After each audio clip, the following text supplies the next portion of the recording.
আল্লাহুম্মা আমিন বিরহমাতিকা ইয়া আরহামার রাহিমিন, এই রেডিমেড মার্কা দোয়াই সকল মুসলমান করে। লাস্ট কবে আল্লাহ তাআলার কাছে কান্না করে চাইছিলাম। এমন অনেক মানুষ আছে হুজুরের পিছনে যে হাত তোলে, এরপরে আর জীবনে হাতও তোলে না। নামাজি পড়ে না, হাত তুলবে কখন?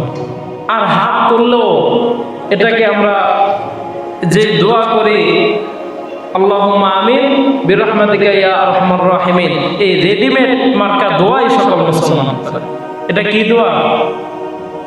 রেডিমেড দোয়া মনে হয় না আপনার কাছে?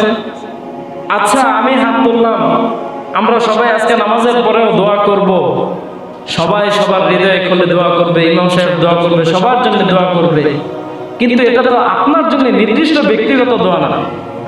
আজকে যখন আমরা দোয়া জন্য হাত তুলবো, তখন আমরা দোয়া কি করব?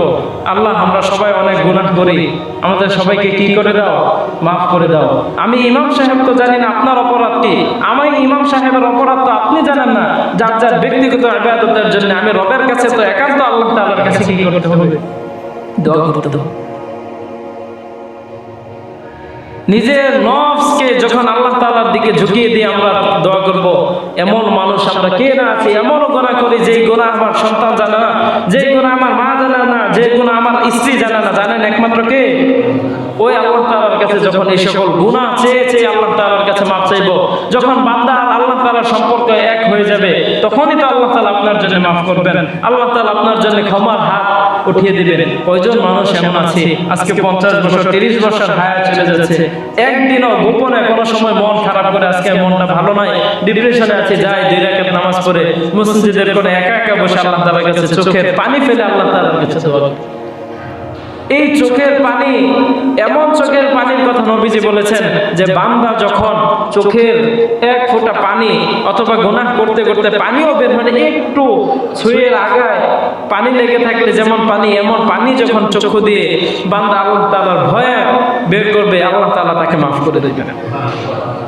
কয়জন মানুষ আছে আল্লাহ তাআলার কাছে হৃদয় থেকে, যখন আমরা বুক ফাটা কান্নাকাটি করি, বিভিন্ন লস খেয়ে বিভিন্ন সমস্যায় মানুষ বুক ফাটা কান্না করে, কয়জন মানুষ আছে যে নিজের গুনাহের কারণে আল্লাহ তাআলার কাছে বুক ফাটা কান্না কেটে আল্লাহ তাআলার কাছে দোয়া করেছে যে রব, তুমি হায়াত দিয়েছো, জীবনে তো আকাম কুকাম কম করি নাই, আল্লাহ তুমি যদি মাফ না করো আমি কোন দিকে যাওয়ার সময় সুযোগ নাই, আল্লাহ তুমি আমাকে মাফ করে দাও।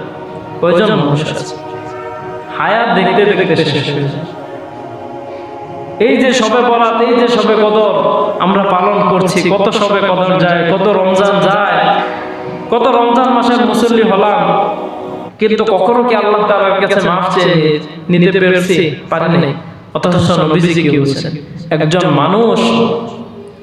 মানুষ ক্ষমা হওয়ার জন্য, তার গুনাহ মাফ করানোর জন্য একটা রমজান যথেষ্ট, একটা শবে কদর যথেষ্ট একটা মানুষকে মাফ করানোর জন্য আল্লাহ তাআলা।